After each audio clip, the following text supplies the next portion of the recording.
my fan off because it's too noisy. Yes, that's why I have to. Sweat Oh yeah, starts we got to pouring fan. off It's me. like a lot of noise. I think one episode, Carrie's like, I kept on. Oh, and he froze up already. Well, we'll never know what you said. Can you hear me now? Yeah, but you like froze up We your good? screen. Yeah, your screen froze up and everything. We couldn't hear you. But you're back now. Yeah, looks like it maybe. So William, you're almost on here as much as Billy is now. Oh, well, that's. I hope I haven't displaced him. No. Our schedules are just. It doesn't connect sometimes. Oh, that's understandable.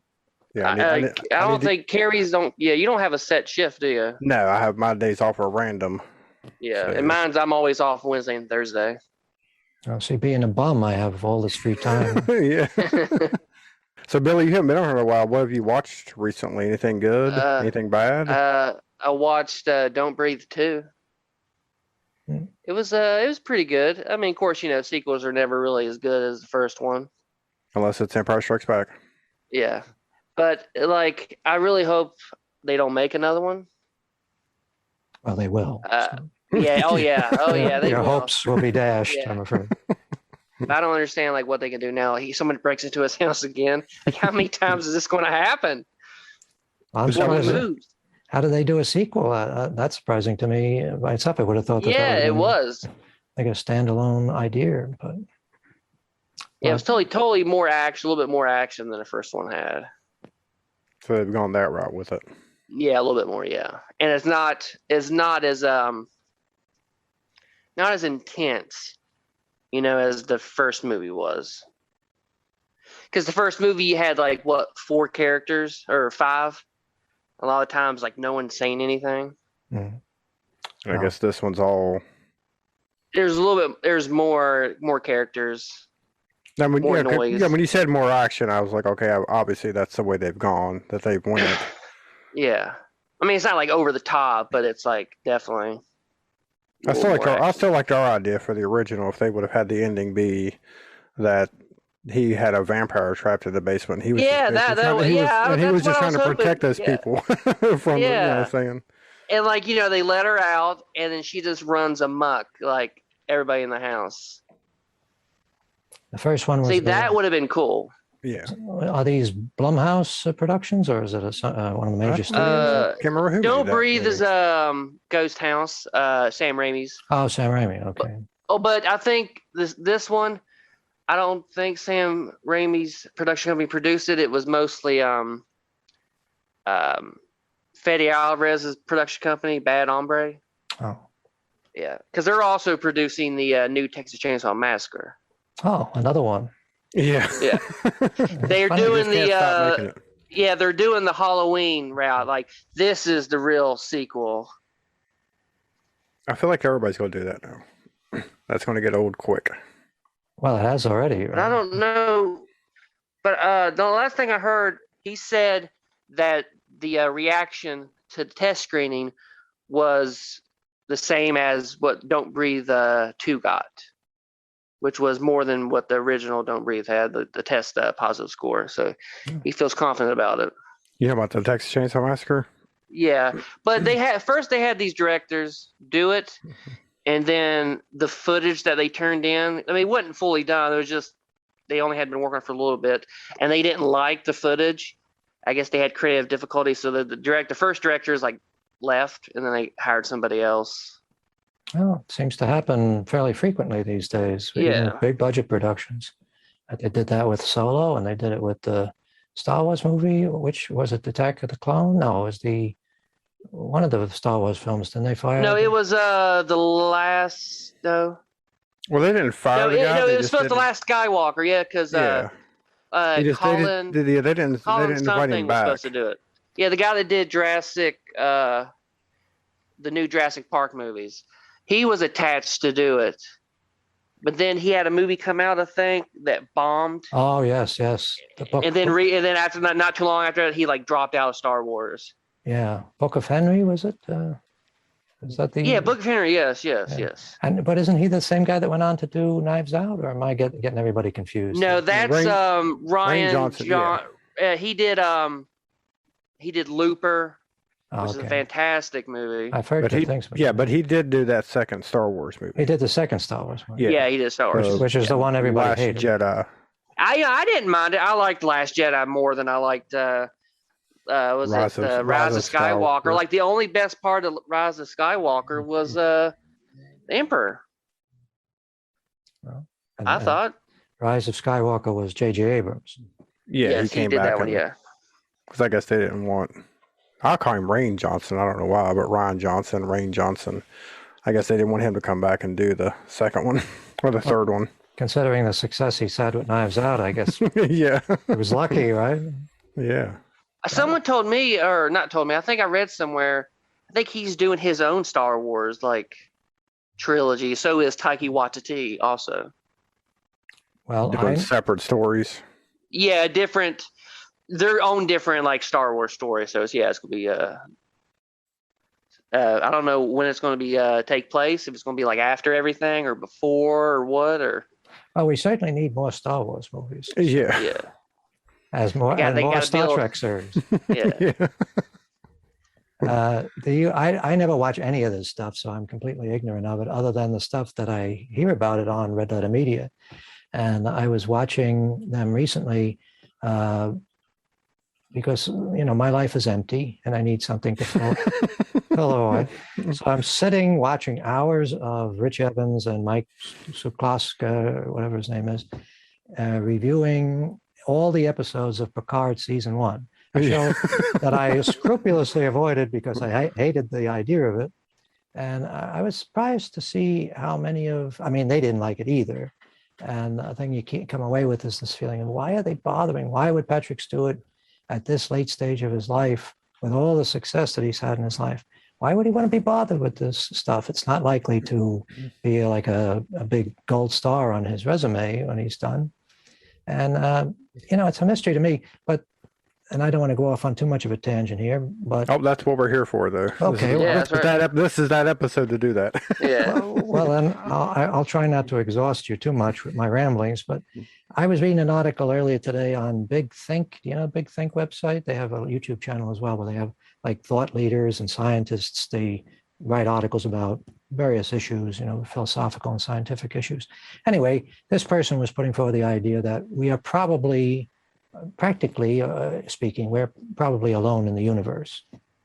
And he based it on the fact that likelihood of anything like intelligent life forming on other planets is very unlikely. It's very rare. And even if such creatures do exist somewhere in the universe, we're never going to be able to reach them because the distances that we'd have to travel, even with light speed craft, would be enormous.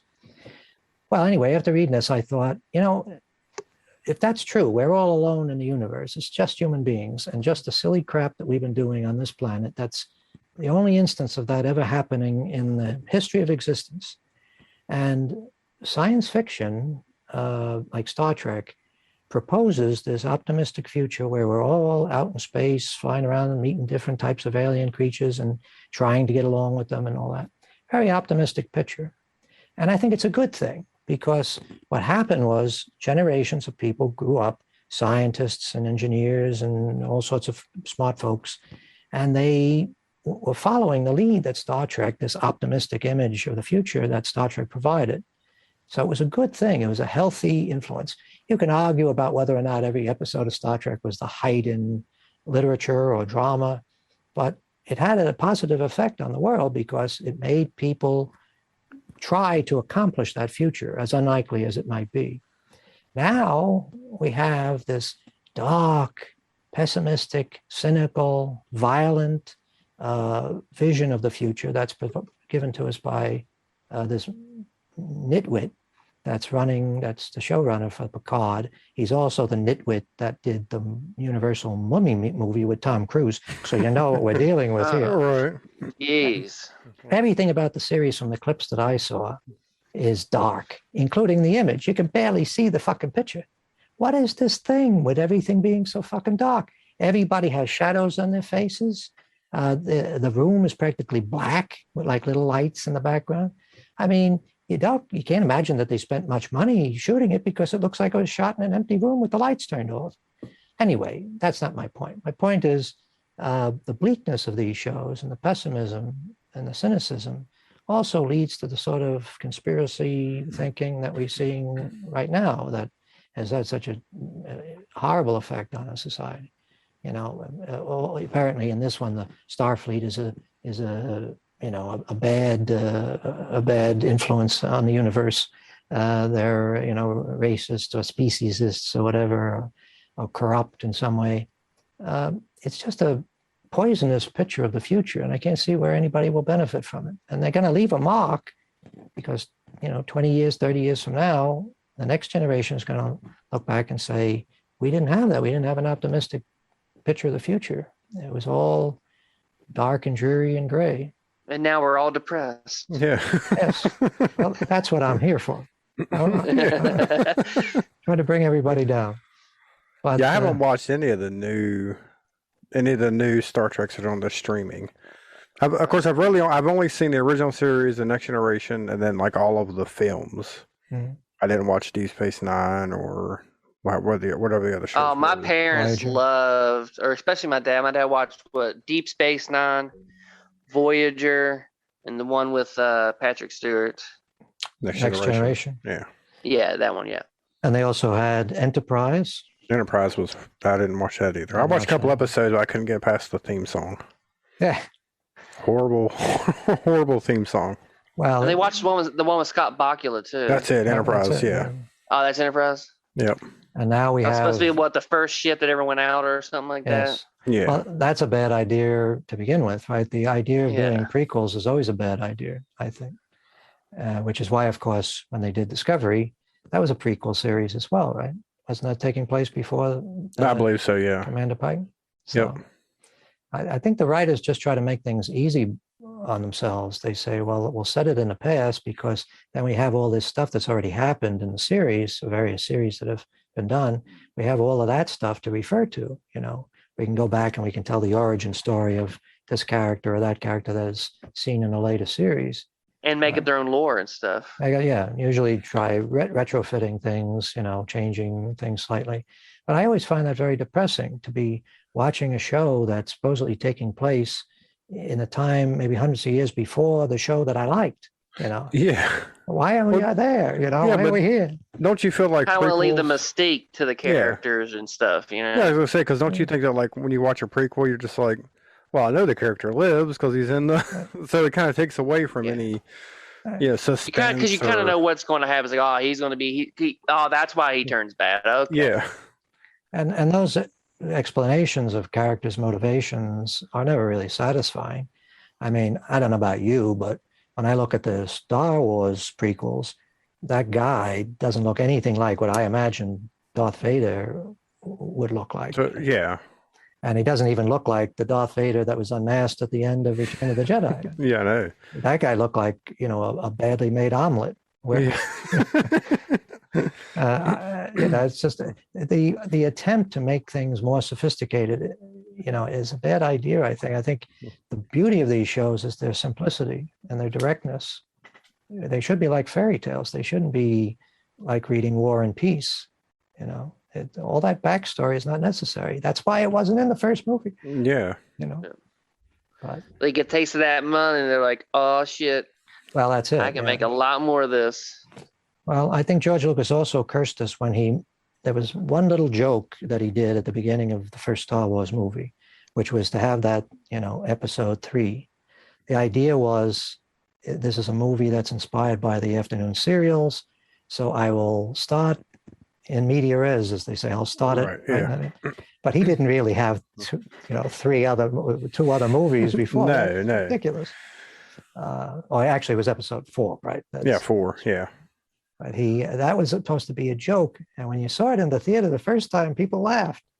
Now everybody thought that really was the fourth part of a, who would do a movie like that? Yeah, I've heard people say that, he planned it all out. And I'm like, no, he didn't. He didn't even know what, Empire was going to be yet when he wrote the first one. He didn't even know there would be an Empire. No.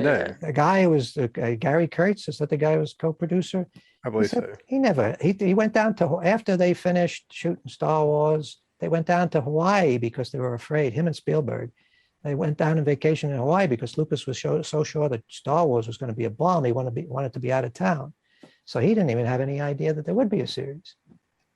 So yeah, all that stuff is bunk, you know. Plus, what's his one? The guy played Obi-Wan, Alec McGinnis, or I think. Alec Guinness, yeah. Yeah, he hated that movie. He was like, "This is going to be shit." Yes. Well, I can. It seems like all the Brits that worked on the crew over there were very down on the production. They didn't think they thought it was. Yeah, look shit. at this nerd. Should beat him up. Space stuff. Lucas apparently didn't make himself any more popular by touching lights and things that should have been left to. I mean, he was doing like indie filmmaking where the director grabs lights and moves stuff around, and apparently that didn't go over too well. But the big movie that year that 20th Century Fox was counting on was Damnation Alley. That was the one that they thought was going to be a big hit. And Star Wars, Star Wars, who knows what that's going to be. But Damnation Alley, which is, I think, a terrible, terrible movie. I don't think I've even seen it. That's the one where the main selling point is that they have a really nice truck that they drive around.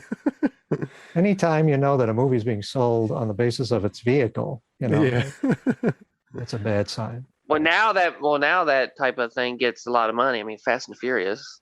Fast and Furious, yes. Yeah. Oh man. And they actually had a couple of TV series like Airwolf and Blue Thunder and Knight Rider. Knight Rider, yes. So a car and airplane or helicopter fans had their dreams come true with those. But Damnation Alley is such a stupid movie. Stars Michael Vincent. Do you know, guys? Yeah. Boy, he was a trip. Yeah, he was on the verge of great stardom at one point. And then he turned into like a junkie or a drunk, and he's dead now. Was he in a car wreck and that's how he messed up his face? Is that what his? That's just, I don't know if he was doing like meth or something. But Okay. Or he might just have been a real hardcore drunk. But yeah, he destroyed himself, which is really sad because he was a very impressive looking guy. He looked like a real movie star in his day. He actually was the star of Airwolf. Yeah. For some reason I was thinking he was in a car accident and got his face cut up or something. That wasn't that Mickey Rourke? Well, he just had plastic surgery. But Mark Hamill was in a car accident that did fairly severe damage to his face. Yep. And I'm thinking of who was the guy from the Partridge Family? David Cassidy? No, not him. Jack Cassidy? No, maybe it wasn't the Partridge Family. There was some other like 70s kid actor, and he was in a car wreck. Well, that's good to hear. That's his face up. All these 70s kids in car wreck. Well, of course, Montgomery Clift, who was a big star in his day, he was almost like the Tom Cruise of his day. He was in a car accident, and he got his face messed up, and it made a tremendous change in his career because he just didn't look the same anymore. Who else? James Dean, of course, died in a car crash. Right. So, and he probably would not be known today if he hadn't died so young. Right? His success was ensured, or his future fame was ensured by dying young. I've decided not to take that path. No, that's probably the smart thing to do. I'm not going to ensure my stardom by dying young. Yeah, Leif Garrett. That's who I was thinking. Oh, Leif Garrett. Yeah. But he wasn't an actor. He was a singer, wasn't he? He was an actor as well. He was an actor. Was he? Okay. He played Felix Unger's son in The Odd Couple. Oh, okay. Yeah. He also sang the Melvins. Melvins did a cover of "Smells Like Teen Spirit," and he sung it. Oh, really? Yeah, it's a pretty good cover. He has a pretty good singing voice. It's crazy. Well, that I guess that was the equivalent in those days of the boy bands of today, right? Right, yeah. Somebody who looks good on the cover of 16 magazine and has a decent voice. David Cassidy, the guy who did star in the Partridge Family, he had a great voice. And he's another one that destroyed himself a drink. Yeah, man. Danny Bonaducci. Bonaducci, yeah. I didn't follow Danny Bonaducci. What happened to him? Did he? He had that show, didn't he? Hey, what? He had that reality show. Like he may. I don't know. I know he was on that. Ago. He was on like a show on True TV, but I think he was doing celebrity boxing there for the longest time too. Boxing. Oh boy. Yeah. I think that's what contributed to Mickey Rourke's crappy looks now is boxing. Oh yeah, and apparently he was a pretty good boxer too. Well, I guess he survived. That's Yeah. his face didn't I also survive. heard. too well. I also heard Daniel Day-Lewis was an incredible boxer Oh yeah.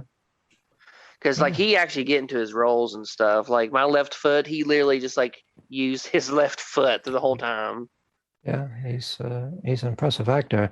It doesn't look like too many. If he was a boxer for a while, or if he tried that, it doesn't look like he got hit in the face too often. No, not at all. Mickey Rourke looks like he got hit in the face constantly. Oh yeah. yeah. I didn't even Plus, recognize him when he was plus in botched, Iron Man 2. Botched plastic surgery. Yeah. Yeah. I think it's probably the combination of the two. It's getting a certain amount of damage to your face and then trying to do facelifts. It's always a bad, combination. When he was in when I saw him in Iron Man 2, I was like, he looks familiar. And I was like, oh shit, that's a dude from Angel Heart. I was like, what the fuck happened to him? Yeah, he really did change. It's maybe he was doing steroids too. That might have contributed to because he's a much bigger, bulkier guy now. Yeah, I think he bulked up. So that was his real face in Sin City. That wasn't makeup. Yeah. No. Oh, that was his real face. Yeah, I think he bulked up for The Wrestler. Oh, that was a great movie. Yeah. Yeah, I haven't seen it since I watched it one time. He was up for the Oscar for that, wasn't he? I believe so, yeah. So that was his big comeback chance. And he went from that to doing Spider-Man 3, 4? Iron Man. Oh, it was Iron Man. Iron Man, yeah. Yes. Iron Man 2. And then Domino. Yeah, he was in Domino too. Is Domino like the name? Keira Knightley. I don't think I saw. Oh, yeah, where she was the... It was like what were they, like bounty hunters? Yeah. Yeah. It's based on a true story, I think. Yeah, I think so. Yeah, I think her character was... Yeah. So we can't really say that Mickey Rourke is a true tragedy because he's apparently back and he's acting. He's doing a lot of crappy low budget stuff, but he also does some pretty big films. Eric, is it Eric? The brother of Julia Roberts, Eric Roberts. Eric Roberts, yeah. Yeah. He was in a car wreck and fucked his face up. Oh, yeah. We got a long list of celebrity car wrecks. But what the hell happened to his taste in movies? I mean, I don't know. I don't know if he's like Piranha or Sharkosaurus movie, whatever the fuck they do on the Sci-Fi Channel. It's because he got in a car wreck, fucked his face up, and like his career. No, I think that's really what happened. Like his career just went down. They're like, he's not marketable anymore. Well, why can't he do like Phantom of the Opera or something? They could save money on makeup. I mean, looks fine to me. He looks older, but he looks the same as he always did. So I don't know why he's doing such shitty movies. I actually saw a little bit of a movie that he did last night. I was on Tubi TV, and they recommended this thing called Greatland. It was sort of a futuristic thing, and it was done on a very low budget. And Eric, I didn't get to the part that he was in because he's probably only in it for 5 minutes. Yeah, his name is right at the top of the poster. But I was thinking, why would he be in a movie like this? This looks like something I would shoot.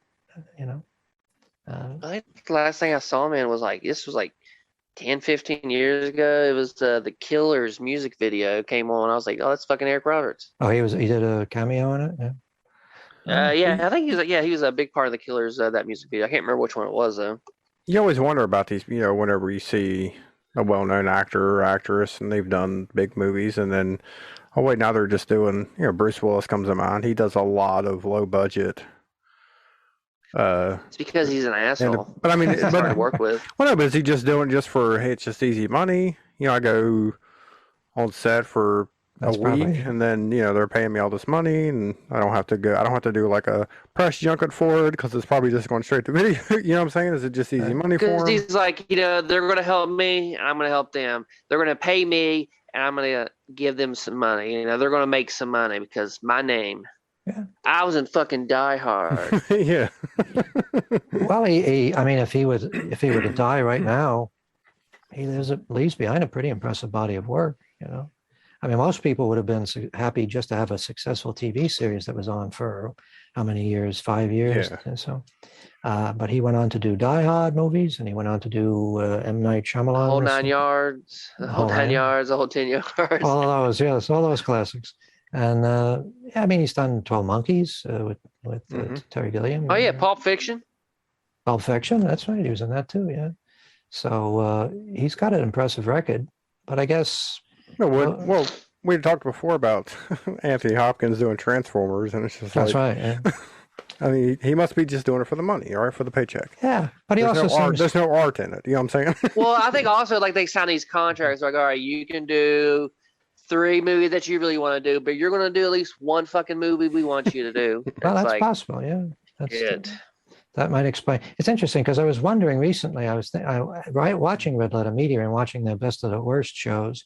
And you see all these terrible, terrible movies that were made in the 70s and 80s. Particularly the 80s seems to have been a real heyday for crappy movies, action movies especially. And you think to yourself, Oh, definitely. how is it that such sheer stupidity could find financing? You know. Right. Yeah. And then I began to think maybe this is the. Have you ever seen The Producers, the Mel Brooks film? Oh yeah. Yeah. You know, the Springtime for Hitler effect. The producers, the investors say, we want to be able to get a tax write-off. So we want to put our money into a movie that is certain to fail. So they look around, they find the dumbest guy they can find, and they say, you make us a movie, make it as stupid as possible. And then they hire Cameron Mitchell.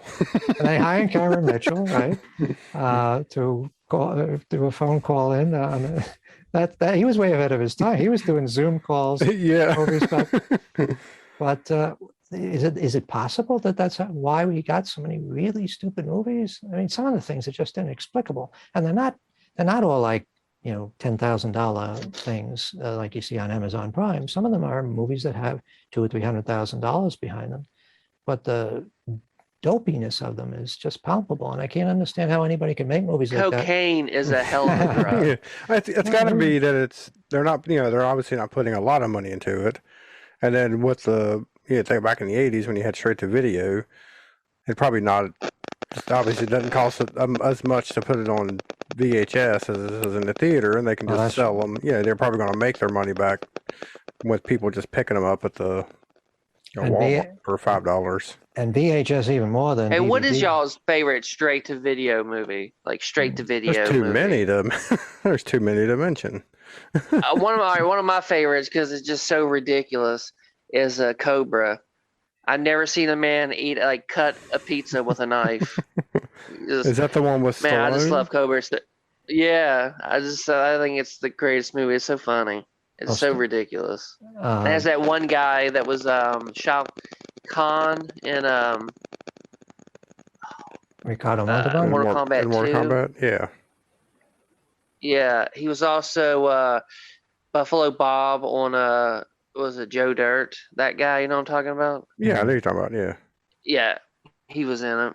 I'm pretty sure Cobra came out in theaters, though. Really? Yeah, I'm pretty sure it did. It just looked like a direct-to-video. Yeah. Yeah, okay. Well, Stallone is doing direct-to-video movies now. At least a couple of his films have gone direct-to-video. And I don't think all these... Escape Room or yeah, something? there was a couple there that they were pretty much saying, well, his career is over because he's doing direct-to-video. But sometimes I think it isn't a decision that's made before the movie is produced. Right, yeah. Maybe, well, we made the film, but we can't get a distributor, so put it out on video. Also, he's probably like, no one's going to make this. I want this done my way. So I'll put out the money or whatever. A question of artistic integrity from Sylvester Stallone. Yeah. I was going to say, I heard a funny story about Schwarzenegger kept telling Stallone, hey, I'm going to do this movie. It's a really good movie. It's a script, because he didn't want to really do it. So he kept pitching this movie to Stallone. So, you know, hey, I'm going to do, and then Stallone went in underneath him and took it from him. And it was Stop or My Mom Will Shoot. Oh, boy. Well, he really got him on that one. Stop or My Mom Will Shoot. That's the one he did with the woman from Golden Girls? Yeah. I forget her name. Estelle Getty, I think. Estelle Getty or something like that, yeah. I don't think I've ever seen that one. Stallone did a series of abysmal films right around that time. He was working with Touchstone, a Disney company. Yeah, Over the Top, where he was Over the Top was that the truck driver? No, it was the arm wrestling. Yeah, arm wrestling. He drove a truck too, but the main thing was the arm wrestling. And he did was it Rhinestone? Was that the one he did with Dolly Parton? I believe so, yeah. And then he did Oscar, which was a comedy, supposedly. Yeah. And then he did, I think that Stop or My Mom Will Shoot, which is a wonderful title. It comes trippingly off the tongue. I think he did that last, and then the Touchstone people said, "Oh, we don't want to give him any more money." Yeah. No, that's I, enough. I used to work at a theater where we always get the Touchstone product, and we got one. It seemed like one Sylvester Stallone movie after the other, and they were all playing to the sound of crickets. There was nobody in the theater. So, thank goodness those days are over, and he's found Yeah. the Expendables. He was in the new. Nah, He he was was in the in- new Suicide Squad. Oh, he was. Oh, Yeah. Oh, his voice. Yeah, he played he voiced the shark character. oh, Yeah. well, that's appropriate, I guess. Yeah, that was pretty good. And got paid a shitload of money, just like Vin Diesel did. Just saying what I am Groot, and that's all right. You're done. Yeah. Here's your $5 million. So, I was gonna say, Billy, you haven't been on in a while. They're remaking The Exorcist. What do you think about that? Are they remaking it or making sequels? I heard sequels of it's some kind. Sequels. sequels. Yeah, I heard like they spent what $400 million or something like that. And Ellen Bernstein or whatever, she's going to be in them, or at least one of them, or something. Yeah. I don't know, man. There's at this point, it's like, how can we just beat a movie up, a franchise?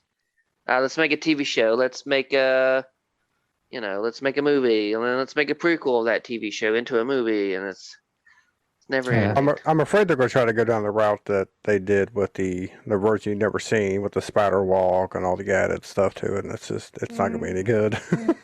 It'll be the new dance craze, the spider walk. Yeah. Yeah, it's depressing. I suppose this is just an example of how money rules everything. There's no brains behind it. It's just we own this franchise, and We're gonna beat it to the ground we're going to because we know most of the time it'll make money. Yeah, well, I mean, I could see where even the less successful episodes of the Exorcist series up to this point have in a way added to the value of the franchise because they can put out box sets, and it's a thing, right? It's not just one movie, it's a whole series of films. So I guess that increases the value in a way. And if the Springtime for Hitler effect applies here as well, they may be intentionally making movies that they know are not going to make their money back, at least initially, because it's an easy tax write-off when the time comes around. And they can always say, well, we didn't know it was going to be a bomb. It was based on a very successful Yeah. Yeah. So Well, I think a really good company that's been producing a lot of grade A films is A24. A24, yeah, they've established themselves. Yeah, they've been just kicking it out. Yeah. I mean, you should check out, if you ever get a chance, you should check out the trailer for the movie Lamb that's I coming out. watched That it. looks insane. Yeah, that's going to be really good. I'm really excited for the Green Knight. Yeah, the Green Knight looks good. What else? Another movie? The Lighthouse. I'm excited for that. Who's doing that? David Bruckner. Hmm. He's the guy that's doing the new Hellraiser. Oh, okay. Yeah. Yeah, he's doing the new Hellraiser, and then the guy that's doing Halloween is doing the TV show of Hellraiser. Oh, well. Yeah, so they're a great bounty of wonders that are started. And then Pinhead, they switched roles. Pinhead is going to be female in this one, and they already cast who it's going to be. I can't remember her name. This is our first female Xenobite. Is that the term for them? Xenobites? Right? Have I got that wrong? No, there was I mean, as the main Cenobites. one, yeah, as the main one, yes. The Cinnabons. Yeah. Cinnamon buns. Okay. Yeah. Cinnabons. Well, I'm surprised that people are still doing Hellraiser because I didn't think that the sequels had been that successful. But What's his name got the full rights back? Clive Barker. What's his name? Yeah, Clive Barker. Yeah. Just like pretty sure Sean Cunningham's got the rights back to Friday the 13th. Oh, well, that was certainly a contentious thing for a while there. A lot of legal battling going on. I think the Hellraiser sequels, or the ones there towards the end, were so bad is because they were just trying to quickly put stuff out to hold on to the rights. So that's why those were so, well, so horrible. I have a slight connection in a way to the second one. The fellow who directed it was a fellow by the name of Tony Randall. And not the Tony Randall that did Yeah, the not Odd the. Couple. Yeah. That's the second Odd Couple reference in this show. That's weird, right? Yeah. But Tony Randall is the guy who came to fame because he directed product placement for the 1985 version of Godzilla. Now, this is kind of an interesting story, but you'll probably tell me otherwise. When in 1985 or 84, they wanted to release I guess it was an anniversary version of Godzilla. There was a Japanese Godzilla film that was standing ready. So New Line, I guess it was. Who are the folks that did Hellraiser? Is that New Line or New Line? Yeah. They commissioned an Americanized version of this Japanese Godzilla film, the same way that the original Godzilla film had been Americanized. You know, the one with Raymond Burr back in 1956. When they imported the Japanese version, they shot a lot of footage with Raymond Burr and they inserted it into the movie. And that was a big success. Surprisingly, that was a big success even in Japan, the Americanized version. Anyway, so they wanted to do the same thing. And apparently Tony Randall was the guy who shot a lot of that footage, but because the shoot was being financed in some way by Dr. Pepper, he was in charge of making sure that every time you see Raymond Burr, there's a Dr. Pepper machine behind him. All right. So that was and for some reason, he ended up directing Hellraiser 2. Now, the reason I say this has something even remotely to do with me is the first screenplay that I sold was a film called Children of the Night, which was produced by Fangoria Magazine and Columbia TriStar Home Video. They were making movies for the home video market. So they bought my script, and then they said, guess what? Tony Randall is going to direct it. He's the guy that did Hellraiser 2. So I rushed home and I rushed home with a VHS rental copy back then of Hellraiser 2 and put it on. And I thought it was terrible. I thought it was like a trailer for a movie. It was all just like special effects that looked like some of it had been taken from the first movie. I don't know. But so he's the guy that directed Children of the Night. And unfortunately, it was pretty terrible too. You know? Was it? I want to track it down now and watch it. Yeah, it's available. I think somebody put it up on YouTube, and it's probably available from some of the streaming services. But Karen Black starred in it. That was back at do you know Karen Black? Oh, yeah. From a Trilogy of Terror. Trilogy of Terror, Yeah. yes. But she at one time was one of the big Hollywood actresses. She did a whole bunch of movies that I think she was up for an Oscar too. She was in a lot of the like airplane disaster She did Airplanes, films. Yeah. Airplane 75, yes. Yeah. And, she did a couple of Robert Altman movies and Day of the Locust and a whole bunch of movies that were pretty prestigious films. Anyway, she was in it because she was at that period in her career where she was taking a lot of horror stuff because of the Trilogy of Terror success. That show was very popular on TV and it sort of followed her around. And I was working in a movie theater at that time. I was sort of like an assistant manager in a movie theater on 23rd Street in Manhattan. And one day, after that film had been shot, who comes walking in but Karen Black? And she goes and she watches the movie. And at one point, I was giving the concession worker a break, and Karen Black comes out, and there I am selling a hot dog and a soda to the woman who starred in the movie that I wrote.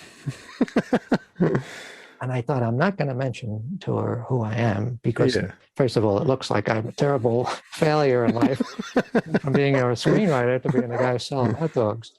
But also I thought, she might react negatively when she heard the name Children of the Night, having gone through that. She might say, "You're the son of a bitch."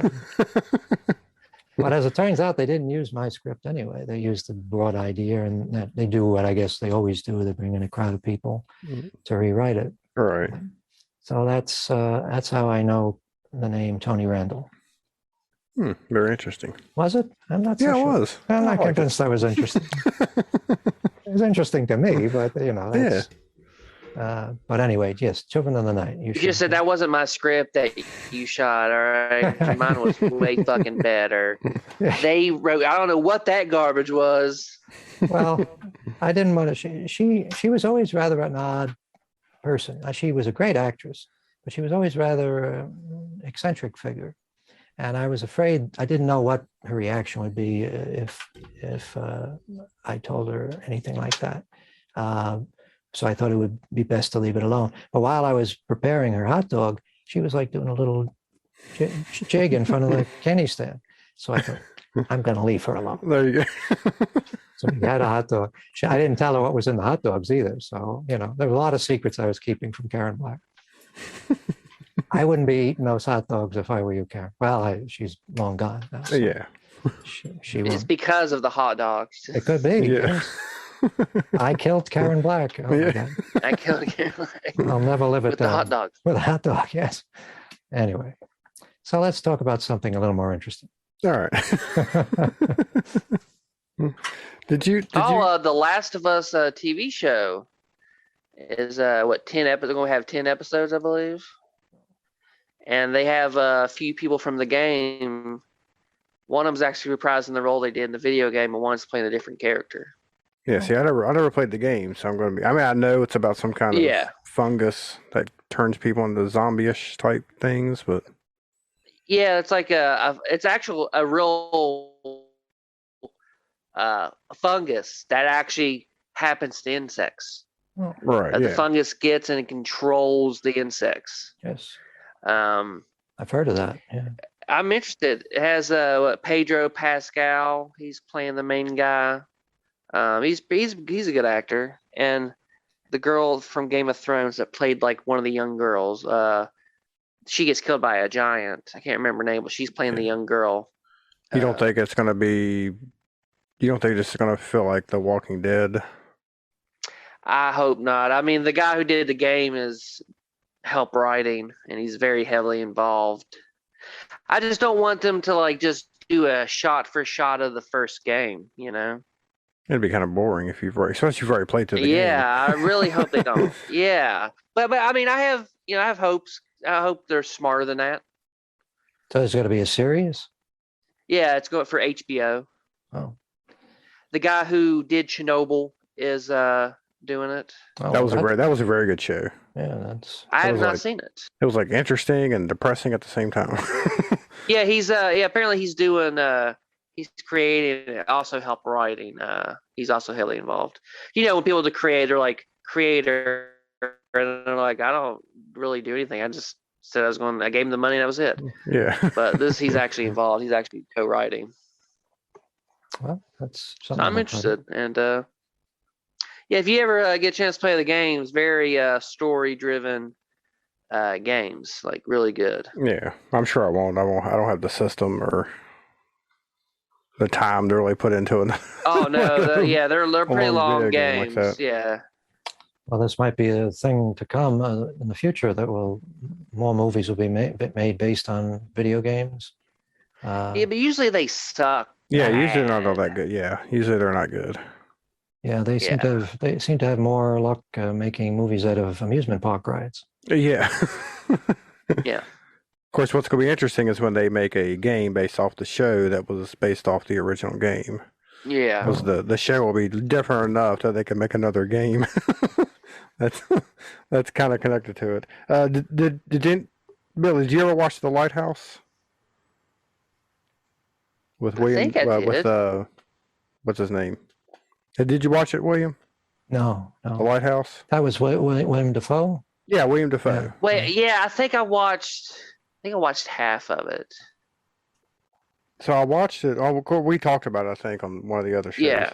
But then when I was looking up information for it, I found The Lighthouse from 2016, which is like the same movie, and I didn't know if it was a remake or not. Is it? Yeah, because this one here from 2016 says, based on real events which saw two lighthouse keepers stranded for months at sea in a freak storm, the film tells the tale of death, madness, and isolation. And this one came out in 2016. So you're saying the Willem Dafoe version is a remake of that? It's either a remake or they just didn't know about it and accidentally... Similar premise. Yeah. Well, I didn't see The Lighthouse, but it sounded like a pretty wacky movie. Oh, yeah, I enjoyed it. I thought it was really good. Oh, yeah, Robert Eggers, he's a great director. I mean, The Witch was excellent. Yeah. I actually got to see The Witch in theaters, which it was just out of the blue. We're like, oh, what the hell, The Witch? I was like, the poster looks crazy. So went and saw it, and it was really good. Was that an A24 release as well? Or? I think so. Yeah, The Witch. Yeah, I think so. That was one of like their first big ones, wasn't it? Yeah, I think so. Yeah. Yeah, they seem to know which projects to pick. I mean, other than the Lighthouse, all the other ones have been super original. Yeah, see, they've done what? Hereditary, The Witch, Midsummer. Midsummer. Of course, Midsummer to me could have felt like a ripoff of The Wicker Man or The Wicker Tree, or Yeah. those other movies. Well, hopefully not The Wicker Tree. Yeah. Oh, what's the other one? Anthony Perkins' son directed it. Oh, the Black Coat's daughter. Oh yeah, that was He really good. directed I like that one. That was well received by the guys on Red Letter Media, I think. They spoke highly of that. Yeah. So I take it What you else didn't has he like The done? Wicker Tree? Yeah, I don't like the Wicker Man that much, man. Really, to be honest with you. What do you dislike about it? See, I saw it when I was like 16, Mhm. and I didn't like. I thought it was. You're talking about the original. You're talking about the original. Yeah, the right? one Okay. with Christopher Lee. Yeah. Yeah. I just thought it was weird. I just wasn't my kind of thing. I mean, maybe I should give it another chance since I'm like 33 now. Yeah, I enjoyed it. My I tastes liked it. do change, you know. Well, it wasn't really a movie that was. It wasn't like a crowd pleaser. It just Yeah. barely got released originally. Funny thing about that movie was that Britt Eklund was in it, and Britt Eklund, she was one of the Bond girls too. Eventually, Right. She was going with Rod Stewart. I don't know if that name means anything to you. One of my favorite singers. Is he really? I know who he is. Okay. Yeah. Anyway, I can't think of his song. I know who he is. He has I that can't think of it. But he was very successful, despite the fact that nobody could ever remember any of his songs. Yeah. And when Britt Eklund was in that movie, they had some nude scenes, and he was so outraged that they were going to show his girlfriend or wife or concubine on the screen in all her glory, that he sued and or tried to prevent them from releasing it. I think he might have even tried to buy the movie off them at one point. That's sort of a crazy shit that used to go on back then, That seems kind of weird to say I'm going to buy this entire movie so you can't see my girlfriend naked. Especially since apparently in the movie they used other than some topless nudity, they used a body double for it. Yeah. So I don't know what he was getting so upset about, but I thought the part when like he gets shown the wicker and he's like, "Oh no! Oh Jesus Christ! No!" Like that part made me laugh. He's like, "Oh no! Oh Jesus Christ!" Or he's always cracked me up. it's not a very upbeat message. That's No. But anyway, well, it has a good cast, and it seems to have struck. There are a lot of Brits consider that one of the almost like a national treasure of that movie. It's Yeah. a very strong following. Now in the remake, of course, you got Nicolas Cage Yeah, what were they The thinking? bees, punching a woman in a bear suit. I've never seen it. I've only seen like those couple parts where he's like, he like kicks a woman into like a shelf. Yeah. And These then are like all mean, not the ready bees. moments, right? They Yeah. immediately became animated GIFs as soon as they that's a movie I haven't seen it, but I've seen those clips and I can't imagine what they were thinking. Yeah, I don't know. Oh man. But Just yeah, like I enjoyed when, it. I enjoyed they the try to get original. him to be Superman. Like what the Yes. hell were they thinking? Yeah. Nicolas Cage is Superman. Oh, that was Tim Burton's vision, Yep, right? Tim Burton, yeah. And he was going to be with long hair too, right? So Yeah. he's going to be a skinny, long-haired Nicolas Cage Superman. Yeah. I think it could have worked. I think. Well, I guess they were going on the notion that Tim Burton's Michael Keaton? Batman. Yeah, Batman was. Certainly wasn't, this typical. Yeah, person. I was reading something. They said the reason why Tim Burton, because he was going to make the third Batman called Batman Continues, but they hated how dark the second movie got, and they were like, you can't do this, because I guess he's wanting the third one to be even darker, and they're like, no, we want kids to see this. Yeah. So Michael Keaton he's like, I'm down then, and so Tim Burton. Then they who got Joel Schumacher. Yes. Like, Did he do this? Yeah. I watched that Val Kilmer documentary, and he's saying like, that was really good. It made me ugly cry. Like, yeah. It how it said like he was so hard to work with. No, he was not. Val Kilmer, you mean? Like he said he didn't really act like in Batman. He's like, Jim Carrey and fucking what was it, Tommy Lee Tommy Lee Jones? They were Jones. they were the actual big stars. Mhm. He said he just basically just had to stand there, and because you didn't really see him outside of the costume, really. Right. So he had a bad experience. That's why he didn't do the other one. Well, George Clooney doesn't speak well of his experience either, and I guess probably for the same reason. It's not really a job for a true actor, you know. It's just standing around. What was it? The Bat card, the Batman credit card. Never go home without it. Like, and then put nipples on the suit. Yes. Yeah. Well, Joel Schumacher, who I guess was openly gay in Hollywood at the time, always struck me as being an odd choice. That he would push that aspect of it, you know, the homoerotic aspect of it. But big cod pieces. BDSM. Yeah, I guess maybe he was just having a bit of a laugh. But right. Considering he laughed himself right out of a job, right? Because they got somebody else to do the next one. And I guess that one, the second one that he did, was now the biggest bomb in the franchise's history. I guess you can't push that too far when you've got like Batman and Robin. You don't want to. You kind of want to just leave that as like a innuendo, you know, not come out and just say it. But apparently, according to the headlines, the Robin character in the comic book has just come out as gay. I get the newer ones, yeah. Of course, it's not the original stuff. It's not Dick I think Grayson. it's Tim Drake. Tim Drake. Okay. So that's, I guess, the inevitable finally happened. But if I was heading up you go ahead. You go ahead. I was going to say, if I was heading up a big $100 million franchise and there were all these toy companies buying the stuff, I'd say, go easy on the gay, you know. Yeah. So it's one thing to be proud, you know, proud and all that sort of thing, but you know, you're risking your career if you turn it into like a, you know. Yeah, because you know people are going to, oh my God, they're trying to turn them gay, and it's like, no, they're not. What are you talking about? Well, that was one of the things that was Seduction of the Innocent. I don't know if you remember that whole thing. That's way before our time, but I guess it's back in the 50s. The psychiatrist or troublemaker who wrote the book. That suggested that all these characters were sending us, you know, trying to influence young people in a negative way. And one of the things he said was that Batman and Robin were obviously a homosexual couple. He didn't use the word gay because that wasn't in vogue at the time. But so that has been a thing that's followed Batman and Robin for a long time. Probably not hard to understand, right? Well, I'm pretty sure the old comics, there's a couple times where they showed them in bed together. Well, I don't know about that. But... That's what my buddy told me. He's a big Batman fan. He said, yeah, like back in the like 40s or something like that, they were sleeping in the same bed or something. Like they didn't say that they were. Yeah, they were just. Yeah, it's his son, or his adopted son, I guess. His ward. Yeah. It's funny because when you look back at old comics from that period, there's a lot of homoerotic stuff, and I always wonder whether people that were drawing and writing this stuff were they having a bit of a laugh, because it wasn't as if homosexuality was just invented. Everybody knew about gay people back in the day. Right? Yeah. Maybe they're trying to push the boundaries. Like, can we get away with this? Well, that might be it. It's sort of like in Roger. Controversy.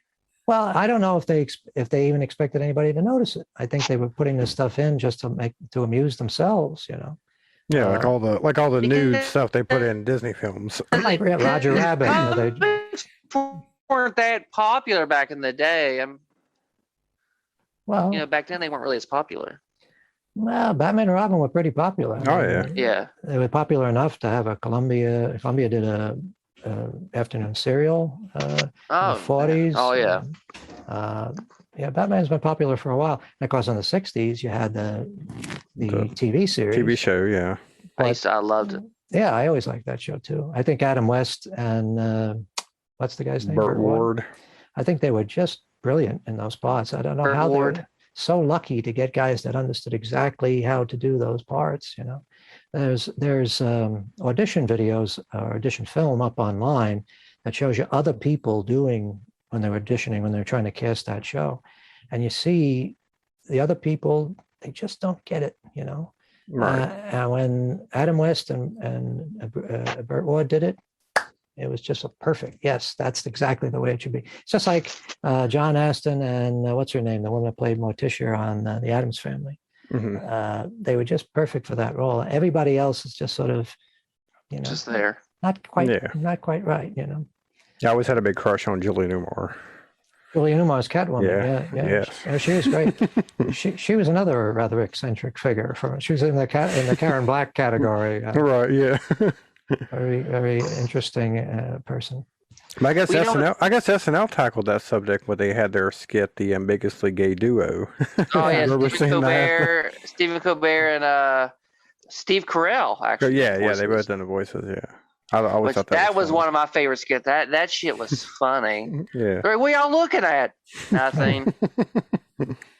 Robert Smigel he's a funny guy. Yeah. Is he the guy that does Triumph the Wonder Dog? Yeah. He wrote a lot of those like little animated shorts on SNL.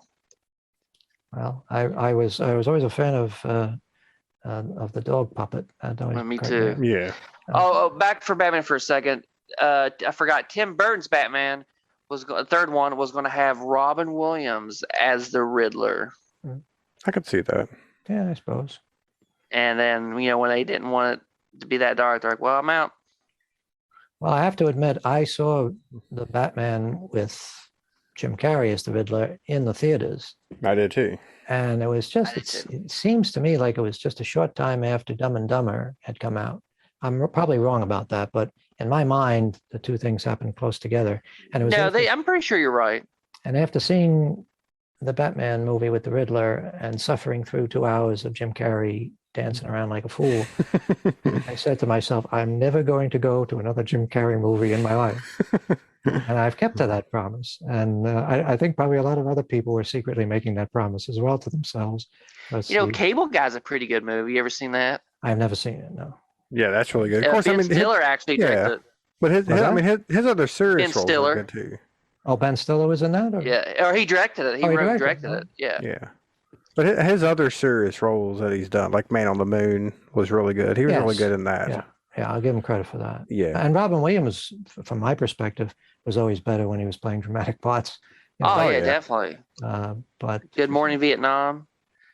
Great in that. I always get the feeling that guys like that become really successful comedians because they're doing so much stuff that people sympathize for them and they say, yeah, he's funny.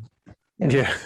He sounds like he should be funny. Like Robin Williams always sounded like he should be funny. He was talking a mile a minute, doing voices, blah, blah, blah, blah. And it's like Jonathan Winters. You always thought, yeah, this theoretically, this should be funny. But then it made me laugh. Only one of his specials made me laugh. It was like one of his later ones. And I thought that was hilarious. But I didn't really like his early stuff when he was, in the 80s. Didn't really care much for it. Cocaine fueled. Yeah. He saw John Belushi the day before, or no, the night that John Belushi died. He had saw them, and he knew he was already like fucked up. Yeah. And he left, and the next day they were like, "Yeah, John Belushi OD'd." He's like, "I just fucking saw him," and he said that's what sobered him up from fucking cocaine. He said he never touched it since. He said alcohol, different thing. He said, but cocaine, he never touched after that. In my opinion, his worst thing I ever seen him do was the Pop Hop movie. Oh yeah. I don't know. Something about that movie I couldn't get into it. So I think it was creepy. It was creepy. Yeah. You've seen it as a young kid, it was creepy. It's Robert Seeing Altman. cartoons as like live action, but then He looked like the cartoon character, like really, like at the big arms, bloated arms. Yeah. Yeah. That's an example, I think, of when really talented directors decide they're going to try to make a play for box office success by doing a genre thing, and they don't have the feel for it. I mean, Robert Altman really didn't understand what a movie like that should be. It was a musical. Yeah, the musical part of it I didn't get. I just didn't. Some people apparently are fans of the music. Who was it? Tom Waits who did the music for it, or somebody? I'm like not for that? sure. But some people apparently like it. Maybe it's one of those things that if we went back to it, like, and got a Blu-ray and saw it in we're saying, oh yeah, this is great. But watch the director's commentary and be like, oh, okay, now it all makes sense to me. Or maybe they needed to restore stuff that they cut out, because frequently that's the problem with those type of films that bomb. Like Hot Beeps, speaking of Andy Kaufman, I was working in a theater that premiered Hot Beeps. Hot Beeps was a movie where Andy Kaufman and Bernadette Peters are robots. They've been created. It's sort of like in a strange way, it was sort of like Edward Scissorhands, but the movie was apparently the previews went badly, so they slashed it down. It was just barely feature length, and they put it into shitty movie theaters like the one I was working in, and it's another movie that played to an empty house. That movie did so poorly on opening night. We closed early because nobody bought a ticket. Now, is that one? I've never seen it. Is that one of these? It would work better as a comedy, but they didn't. Well, supposedly far enough, or was it supposed to be a comedy and it wasn't funny enough? It was just, it's hard to know what to make. I mean, the idea might have been interesting, but it wasn't funny enough. It wasn't really cute enough to be like a family movie. But again, who knows? Maybe if we watched it now, we would say brilliant. Yeah, just like we did with Blood Beat and Let's Scare Jessica to Death and all these classics. Well, I see. Robin Williams, his underrated roles was a 1 hour photo. A 1 hour photo, yes. Well, that's Death to Smoochie. I think that's a hilarious movie. That one I haven't seen. That's it's really funny. It's a comedy. That's really funny. Well, it's him and Edward Norton and Marissa Tomei. Maybe she's in it. Can't remember if anybody else is in it, but yeah, it's really funny. Well, I remember seeing him in his first dramatic role was The World According to Garp, which was a movie that I was eager to see because I read the book and I thought it was a terrific book, and he was very good in it. And Dead Poets Society as well. I'm not. Oh yeah, fantastic movie. Yeah. And I guess he also did Good Will Hunting, right? Yeah, Good Will Jacob the Liar. Jacob the Liar. That was a good one. What was the? That was the. What was the one where he played the Bicentennial Man? No, he was like a. Was he like a crazy homeless man? Jeff Bridges, I think, was in it. The Fisher King. Yeah, the Fisher King. Yeah, Fisher King. Yes, that was another quality film. So he did do a lot of good movies, I guess. And Jumanji. And Jumanji, yes. Yeah. And what was it, RV? Oh, we've had Jumanji rebooted since. So did he do the reboot? No, he wasn't in that. The Rock was in the reboot. No, he had already passed. Rock was in it. Yeah. So the Rock is carving himself out, if you pardon the expression, carving himself out this place in Hollywood where he does movies based on rides. Rides, yeah. That's his thing now. Well, actually, Jumanji wasn't a ride, though. Or did it become a ride? No. It was a board game. It may be a ride now, yeah. Well, it may have been, but not anymore, I don't think. Well, not after the bomb of that movie. That movie didn't do too well. It doesn't look like. I think it did. Sure. I think it done well enough that they made a sequel. I think. Oh, is that right? Yeah. Yeah. And but Jungle people Cruise, love The Rock. People will eat The Rock up. Yeah, I was gonna say. In. Yeah, I mean, like, I guess you got to figure. I guess you got to define what success is now when it comes to like how good a movie does. Plus, he gets paid like $80 million like a picture. So majority of like the money, the budget goes to him, probably. Yeah. Well, he's the highest paid actor. He's the highest paid actor. Well, that tells us everything we need to know about. Yeah, I know, right? That's fucking crazy. I mean, I have nothing against him. He seems like a very nice guy. Oh yeah, he doesn't make good movies. It's Yeah, there's nothing I'm interested in. Not that you. I mean, his first two movies he ever did was good. I mean, was it The Rundown? That wasn't a bad film. Didn't see it. I don't think I saw Walking Tall. He did a Walking Tall remake. Oh, is that right? I never saw that one. It was all right. And Johnny Knoxville from Jackass. Does that tells you anything? I'd rather watch the original. And I guess the Mummy sequel, he was the Scorpion King or whatever. Was that his big breakthrough? Oh, that was a spinoff, I think. Yeah, I don't know. That probably sucked. That looked bad. Well, I know the CGI experts point to that movie as being sort of the low watermark for CGI when he turns into a scorpion creature. It looks pretty bad. Looks like it was done with claymation, actually. Yeah. We need to talk about like with Brendan Fraser. Glad that he's back in the spotlight. Yes. It's he had some rocky times there. He's going to be in the new Martin Scorsese film with Leonardo DiCaprio and Robert De Niro. Yeah. He's going to be in the new Darren Aronofsky film where he's going to play a guy that like constantly eats. It's called The Whale. It looks like he's already working on that. Yeah. You just got to make sure you go watch these movies, Billy, and give him your money. That way. Oh, definitely. I love Brendan Fraser. I heard they were going to, I don't know how true this is. I hope they don't. I mean, I like the first one. It's because it's just a dumb movie. Encino Man. Someone said they were going to make a sequel, and I'm like, please I don't. don't think they need to. Encino Man is the Yeah. one where he's a Caveman. Caveman. Yeah. With Pauly Shore and Yeah, bro. we don't need Pauly Shore to come back. Well, it wasn't he in prime physical condition at that when he did Encino Man? Oh yeah, that was like yeah. right before George of the Jungle, probably. So it's going to be kind of hard for him to get back into the loincloth now. Yeah, he Yeah. could play retired in Encino Man. Yeah, retired Encino Man. I wonder what happened to him. What was because you hear all these strange Um, stories about like he was traumatized because He was molested or sexually assaulted by a studio executive. producer Yeah. or something. Maybe not. Maybe more than once. Maybe I'm not sure. I mean, the It story really took a that- toll on him. the story that they tell, or he tells, seems kind of weird, like something's missing, because it was actually at a function, some sort of event, and apparently he groped him from behind when he was passing his table, something like that. But I don't get the impression that it was one of these things like somebody who's grooming a teenage boy for years, you know. And No, I don't think it was anything like that. I think it happened later on. so this guy was so traumatized just because somebody put his hand on him that it led to this tailspin. I mean, not it's possible that that's exactly what happened. Maybe that would happen. Well, the guy, I think he nobody's ever spoke out. The guy groped me, ruined his so I don't career. know. I think tried to ruin his career, made Oh, him I see. like, yeah, kind of. I don't know who I can't remember who that guy was. I'm pretty Yeah, sure I they don't remember named either. him.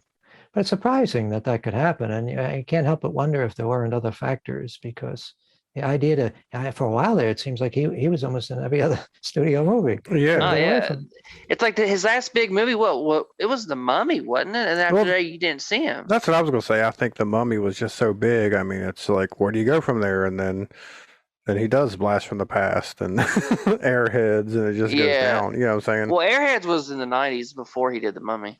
Was it before The Mummy? Okay. Yeah, it was like in the '90s. This is like when Adam Sandler was like in shape. This Oh, was okay. like, But yeah, still, I would say The Mummy being so. But Such didn't a he yeah. big do, Mummy movie, was his yeah. biggest hit. Yeah. didn't he do like Journey to the Center of the Earth? They did a Jules Verne thing with Brendan Fraser. That was after The Mummy, wasn't it? We should have a fact checker. on this. Yeah, that's what we need. I'm not sure. If He also did that Joe if Aaron Pesci was on there, movie. he'd be on here. He also did that Joe Pesci movie where Joe Pesci's that homeless guy. Oh, that one I didn't see. I did see him in a Michael Caine movie, sort of like a spy thing. It was American Diplomat or something like that. I forget what the name of it was. He's a good actor. Oh yeah. Journey to the Center of the Earth. That was in Journey to the Center. 2008. And I guess that wasn't too big a hit, even though it was in 3D. Right. Yeah. Somehow. Bedazzled. He did a remake of Bedazzled. Right. Bedazzled was what type of... Dudley Moore. It was a remake of the Dudley Moore Oh, the movie. Dudley that was in Moore, the yeah. 70s. Yeah. The Peter Cook. Which I really do like that one, the Dudley Moore one. Dudley Moore is pretty funny. He's a funny guy, yeah. Peter Cook, his partner, never seemed to catch on in America. Matter of fact, they did a movie version of the Hound of the Baskervilles, which is frequently cited as one of the worst movies ever made. I don't know how that happened. He was, but in a way, when who are the two guys?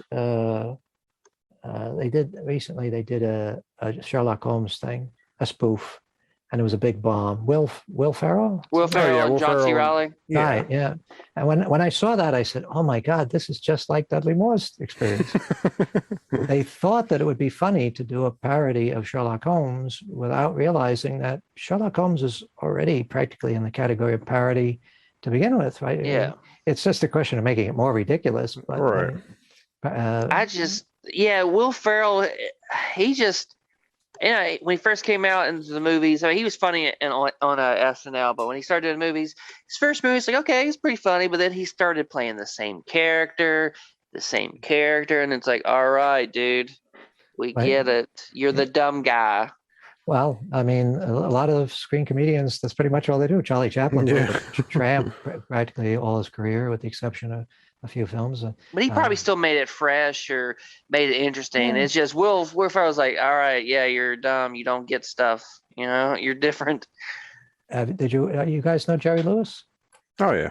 Yes. A surprising number of people, when I ask that question nowadays, tell me they don't know who Jerry Lewis is, which astonishes me, because Jerry Lewis at one time was like he owned the planet. It seemed. Yeah. He was everywhere and doing everything. See, I just assumed everybody around my age, maybe even Billy's age, would at least know him from the Jerry Lewis telethons that were on. That's right. Yes. Right.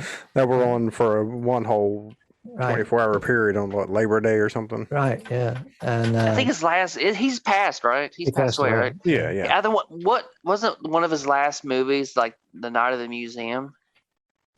It was one of them. I'm pretty he might have done like a cameo in something like that, but Yeah. it was like him and two other old guys. Or maybe it was Mickey Rooney. Mickey Rooney, yeah. One of them. I don't know. Well, Jerry, what is your feeling about Jerry Lewis? Do you think he was funny? Have you ever seen any of his great movies, like The Nutty Professor? I saw The Nutty Professor. It's been 20 years since I saw. I remember, like, I don't think I hated it. Oh, I always thought that film was funny, and he could be funny, but he was such an obnoxious person that his personality. I heard he was an asshole. Yeah, really. I mean, he was actually, before his death, he was voicing his support for Trump. So that gives you an idea where we stand with these guys. There seemed to be a thing back then with that crowd, because he started like in the 40s, I guess, or in the 50s with Dean Martin was his partner. And they were on the level of like the Beatles. They were just enormously popular. They did a whole series of big budget studio films. They weren't big budget, but they were big studio film production comedies. And then he went off and did his own. For years and years, he was making comedies that were reasonably successful. Nutty Professor was a big hit, but all these guys, him and Milton Berle and some of the other big comedians from that era, they all talk and act like gangsters. And it's like, you see them in interviews and they're smoking a cigar. Yeah, I remember working with, and meanwhile, you see them in the movies. And, Yeah. How is that? I thought they were overrated in a way, especially Dean Martin. I don't know. I just never was a Dean Martin fan or like a Frank Sinatra. You don't like Frank Sinatra either? I never really cared much for his stuff, really. I like his music. I like his singing, but I don't like him as a person. He's another kind of obnoxious guy. But they thought like their shit didn't stink. You know what I mean? Well, he had Frank Sinatra had a whole band of enforcers to. He had ties to the mob or something, didn't he, or something like that? He apparently did have some connections with the mob. Contract. He was. I'm gonna get this pronunciation right. Contractually obligated to play in Die Hard. Who was? Frank Sinatra. Sinatra. Oh, he was originally going to do it. Yeah, because he had played the same character in a previous movie. I can't remember what it was called. And then I guess because he'd done that, they had to go to him first when they made Die Hard and offer him the role. Well, and he was probably in his 60s or 70s. Yeah. He turned it down. But I was just thinking that'd have been an interesting film if he would have been in Die Hard. he did a bunch of detective movies. I guess First Deadly Sin was the one that he played that character. Yeah, I can't remember what the movie was called. It was the same character. It was the John McClane character. Yeah, he did some good movies. I mean, he did. What's the famous one? The Manchurian Candidate, wasn't it? Yeah. Yep. And I'm sure if I thought hard enough, I can think of other movies that he was in that he was actually pretty decent in. But I always feel guilty when I find myself listening to his music because I don't like him as a person. I know what he represents, and it's kind of a, have a buzzkill. Yeah, it is kind of. I mean, we that's such a big thing now that we find people that we like have done things in the past that we're told that we should. Not watch their stuff anymore or not listen to their music. I see Bob Dylan has been accused of sexual molestation. Yeah, I saw that the other day. I don't know how true this is. Let's blast it out there. Allegedly, yeah. On the court document, it said that she accused him in April of May in the Chelsea Hotel in 1965, and apparently he was out of country doing one of his famous documentaries. Oh, he wasn't molesting somebody else, No, as far as I know. That's the explanation or the excuse that I'm looking for. Your Honor, I couldn't possibly have molested this child. I was molesting that one. Yeah, I was over there. All right. So, William, is there anything you're looking forward to watching coming out soon, or? You're trying to get the conversation off child molestation? Yeah. I'm trying to work towards an end here. Everything always goes towards child molestation. Yeah. these days, it seems to be. It always leads back to that, no matter what you say. Seems that way. What am I looking forward to seeing? I suppose I'll just continue to watch Red Letter Media stuff. There you go. That's See, I don't good. have to actually watch the movies or the There you go. TV You shows. I just watch those guys. Watch it vicariously But through you them. should watch the Lamb trailer. The Lamb. Check that out. Yeah. Yeah. I'll check it out. A24. Well, I've been looking backwards mostly. Usually especially if I'm doing like one of your shows, I will watch a whole bunch of movies that I think are related to it. Like with Jessica, I look back to Carnival of Souls, which I was mistakenly, I was working under the belief that was an inspiration for Jessica. It turns out it wasn't. And I also watched Gaslight, which we discussed. So those are two films that I would recommend. I don't know if you guys are interested in that type of thing, but Gaslight is a pretty entertaining, old-fashioned thriller, and it also explains. I mean, that's where that word gaslighting comes from. Yeah. So it gives you a perfect illustration of how to gaslight your spouse if you would like to convince your spouse that they're crazy. I bet I could be a pro at that. No. You might be doing it and you don't even know it. Yeah. I might be doing it right now. I don't even know. You got anything coming up, Billy, you want to see?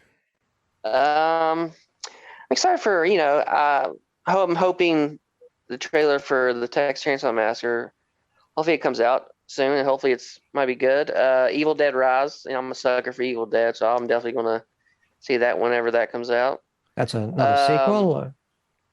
Yeah, it's a sequel being made by the original. Yeah, but it's nobody. people, It's like nobody from like the remake is going to be in it, and it's the guy who did The Hole in the Ground, which is Carey's favorite movie. He's going to be doing it. Are you excited for Glenn Danzig's new movie? Oh God, I'm ready to laugh. You took the words right out of my mouth. I was just going to ask that question. Have you seen the trailer for it? They got a trailer for it. It looks better than the previous one. It does. It does look a little bit better. And don't forget Edgar Wright's new movie, Last Night in Soho. Yeah, you showed me that trailer. That looked pretty good. A comedy? Yeah. No, it's not a comedy. Straight up horror. Yeah, it's a horror. Okay, well. Yeah, it has straight up horror. It has the girl from The Witch. She's in it, and the girl that was in Jojo Rabbit. Okay. She's in it. Yeah, I think it has like something a to do period, please. It either has something to do with parallel universes or time travel or something. I don't know.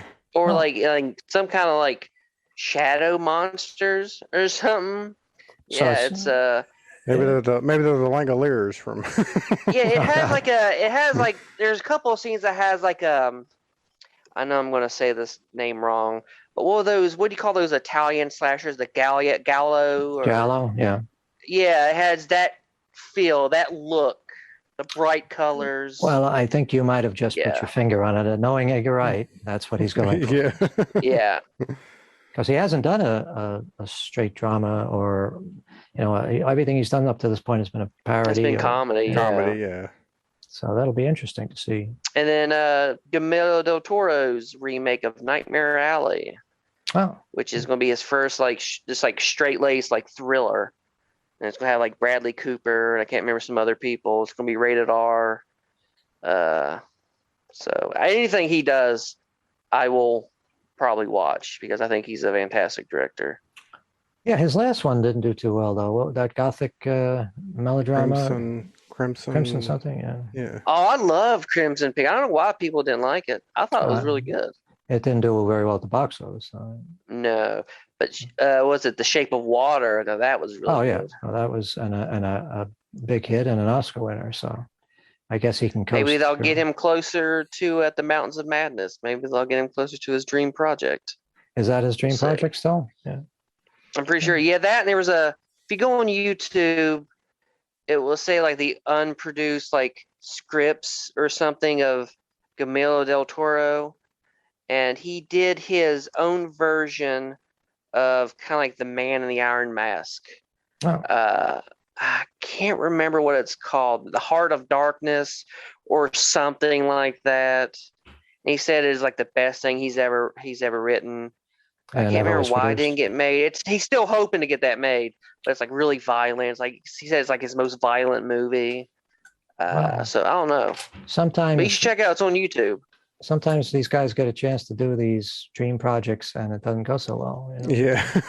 Might be See, he best had to, wrote it in the '90s too. See, uh, so it's been like it's right after his father got kidnapped by the cartels, oh boy. and they had to pay to get his father back.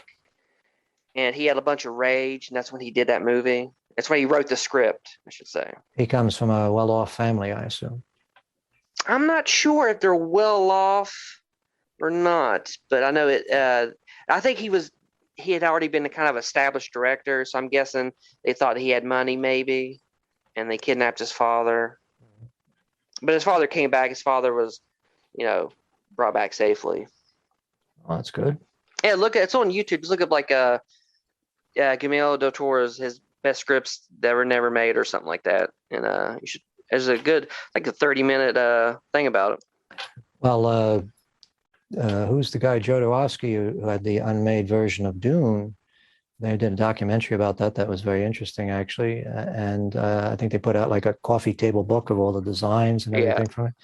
But I have a feeling that probably sometimes those projects are best left undone because we can appreciate the potential of all the work that was done in developing the ideas, and you can read the script. But probably if it ended up going to actually in front of the cameras, I mean, Jodorowsky's film might have ended up worse than David Lynch's version. Right. Yeah. Well, you know what? He actually made, since he didn't get to make Dune, he actually put a lot of his ideas in a comic book series called Yes. The Incel. Right, That's yeah. apparently like really good, I think. And a lot of people who worked on his version of Dune ended up going off and working on Ridley Scott's Alien. So the world benefited from him collecting those people together and allowing But the studios to see that there was potential in using these people. Because like comic artists like who's Mobius and people like that, they weren't really doing that much in Hollywood. If anything at all, I don't think they had done anything up to that point. So plus David Lynch kind of like spat in the face of like the Book of Dune. He's like, I don't need this. I'm gonna put my own version. I haven't read the book, or I'm not gonna put anything in the book and the version I want. It's like then why'd you fucking agree to make the movie, dude? well, he still seems very, I mean, to the extent that you get any strong emotions from him at all, he still seems to be very upset of what happened with that. And I have a feeling I think he's kind of overrated in a way. Yeah, I've only enjoyed a couple of his movies. A lot of them I liked until like a certain scene, and I'm like, that was just unnecessary. I was like, why you gotta be this pretentious, dude? It's like, and this throws me out. Like my friend, he's like, I don't know if you would like was it Crimson or Twin Peaks? He's like, when it's good, it's good. He's like, but when it's bad, it's bad. Yeah. Well, Twin Peaks also was a TV series, so you would expect a certain variation in the quality of it. He didn't really direct everything. I think he's directed the new version, the new series. But Eraserhead and the Elephant Man and Blue Velvet and I do love Blue Velvet. And Mulholland Drive. Mulholland Drive. Those are kind of hard to knock. I mean, what I like about him is he has this unique vision, and since he isn't trying to make commercial product, you never know where it's going to take you. And sometimes Elephant Man was probably his most commercial film. Yeah, and that's a wonderful film. It's a beautiful film. It's nice every once in a while. Like he did this. Was it The Straight Story? Was that another one that he did? That was just a pretty straightforward. The guy's like on a lawnmower or something. Right, yes. That when he does pretty, fairly straightforward stuff, he can turn out some very touching and impressive films. But Eraserhead too. I watched that fairly recently, and that's an extraordinary thing. I don't think there's anything else like that. And I have not made it all the way through. I always fall asleep within, I swear, like 40 minutes in or 30 minutes in, I'm like, I'll wake up and it's like the end. I'm like, God damn it, not again. Well, it has a very soothing sort of meditative quality to it. It's almost like ASMR, you know. Yeah. So they go like this until the baby starts crying, and then that usually wakes you up. But yeah, I think pretty highly of him. He seems like a unique creature in the world.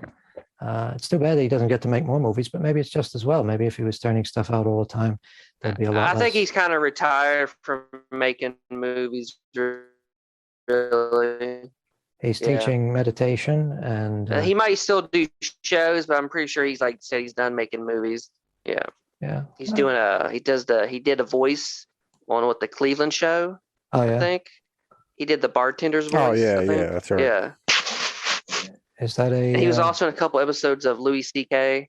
Oh, the Cleveland Show is a cartoon. Yeah, it's a cartoon. Yeah, it's spin-off of canceled Family now. Guy. Yeah, it's canceled. Yeah, it wasn't that good. That's not by that annoying Family Guy. Yeah, yeah, it's Yeah. a spin-off. It's a spin-off. The character came from that show. Yeah. I don't know why I hate him so much. Seth MacFarlane. I just don't. You know, he seems like an intelligent guy, but See, I heard his show, The Orville, is pretty good, but I've never seen it. well, it's probably better than some of the Star Trek shows that are being done now. You probably, yeah.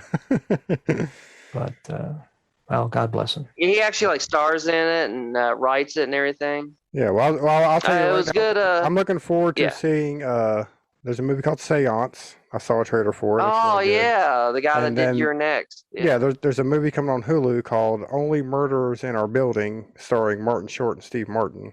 Oh, That Oh, looks really that's good. gonna be good. Yeah, that looks really good. So that's what I'm looking forward They're to. always a good duo. I love Martin Short. Oh yeah, I think yeah. he's funny. But it looks like it's gonna be pretty good. So that's what I'm looking forward to. William, where can everybody find your stuff at? well, after all the things I've said on this show, maybe I shouldn't say. Yeah, yeah. I want people to be able to find me. I'm on Facebook. You know, my name is visible, and people can follow me there. On Twitter, Demon Resurrection and Sleepless Nights are both on Twitter and Facebook. And you know, I have a YouTube channel that presumably this will end up on. All right. So people can follow me in a whole bunch of places if they are insane enough to do so. There, and Billy. They can find me on Twitter. I think it's I think I'm Bill Dozer 8894. Okay. You can find me on the Slasher app. I think I go by Doom, and that's it. All right. Well, all right. Good stuff there. We'll let you get off here, and I guess I'll go ahead and jump off here too. So, William, it was a pleasure. As always, a pleasure. Yes, Hearing you pleasure. talk. Yes, I enjoyed it very much. yep. We'll have to come back and do it again. Okay, Yes. take care, guys. All right. You have a good one.